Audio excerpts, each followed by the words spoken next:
And hello everybody, welcome back to the channel. Before we do get into today's video, as always, make sure you do drop a like on this video and subscribe to the channel for more Celtic content. So I hope you guys are all okay. We've got a lot to go through in today's video. A lot happening around Celtic today. A lot of things I want to go over as we have some confirmed news to discuss in just a moment. But before I do get into the main story of today's video, I want to talk about the ongoing transfer saga of Adam Idah, of course, because he's been linked to make a return to Celtic on a permanent transfer all summer. And unfortunately, it's gone pretty quiet in the last few weeks, probably like the last month really, since we initially put a bid in for him, which was swiftly rejected by Norwich. Now, former Celtic manager Gordon Strachan has urged Adam Idah to make a move to Celtic as soon as possible because he thinks it's the best thing for his career and it's a crucial step in his career. So I'll read out what he said first and we'll discuss kind of my thoughts on it as well and how likely this transfer is to happen as things stand right now.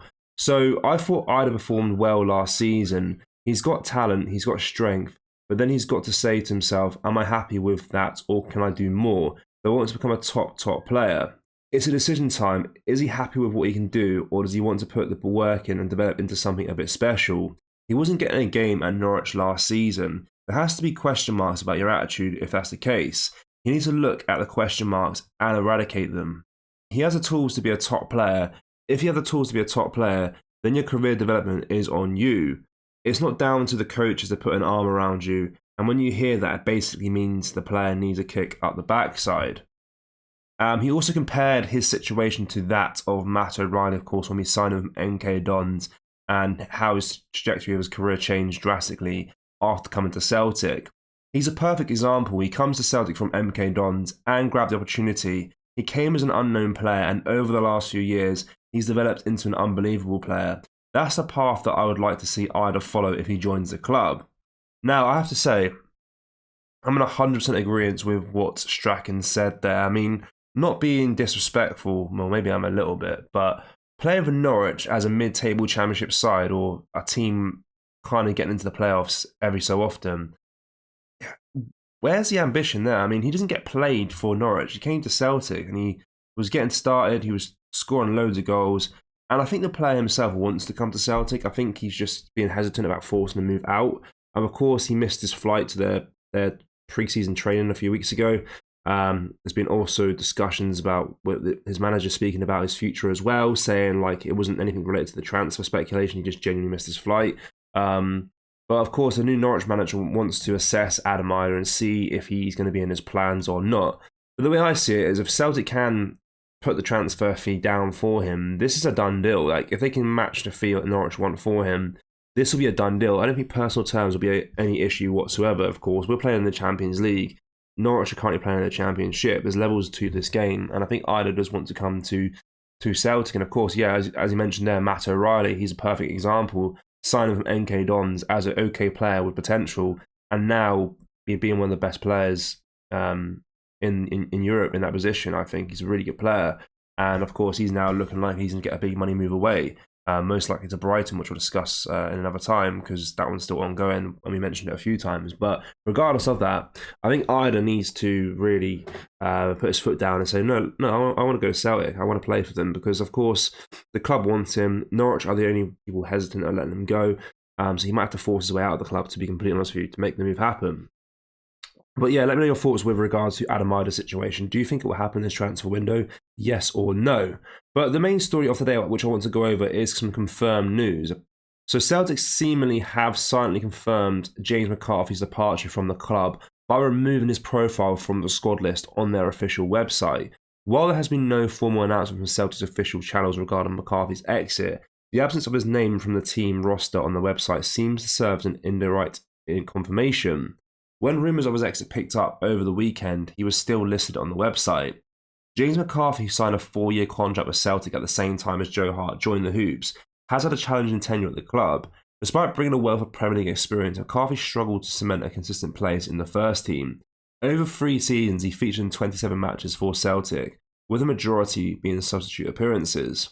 His last outing in the first team was during a League Cup match against Motherwell in October 2022. Subsequent appearances were limited to the B team, signaling a reduced role within the squad. The removal of his profile from Celtic's website suggests that his time at the club has indeed come to an end, marking the end of his chapter at Celtic. So yeah, so interesting there that there's been no confirmation from the club as the time of recording this video. Of course, that might change in the next few hours, but it looks like James McCarthy is no longer a Celtic player according to the website. So whether it's been released or paid out, he's still got a year left on his contract. So it's quite an interesting situation there. Of course, it's a shame it never really worked out for him. He came with high ambitions, I suppose, from the fans had high ambitions of him. He had high ambitions of himself, I'm sure, as well, to make a career at Celtic. But it never really worked out, of course, and he mentioned not played since 2022, so some time ago, being reduced to Celtic B team appearances, which, of course, a player of standard is not good enough for him, I'm sure. But yeah, that one's not been confirmed by the club, but he's been removed from the website, so it looks like he is no longer a Celtic player, which is a shame. Now, let's discuss some more news here, of course. So the O'Shea deal we mentioned yesterday still looks like he's going to Brentford now. That deal looks like it's very much in the works. We missed out on him. We've been linked to Owen Beck still as well. That transfer saga is still ongoing. QPR, Birmingham are all interested in him. No real update with regards to that. Of course, the Adam Idah one, which we spoke about earlier. Still waiting for Celtic to put a bid in for him. Hopefully he can try and force his way out of that club and try and get a move to Celtic. I think that's where he wants to be. That's where he wants to play his football. And it's a good situation for Celtic as well because we desperately need another striker. Having one first-team striker whilst playing in Europe and domestic football is not good enough and not at the Celtic standard whatsoever. So we definitely need another striker in the team. Probably need another two strikers, to be honest with you, realistically. I don't know why we sold O before getting someone else in. It's just bizarre. But yeah, that's basically it for today's video.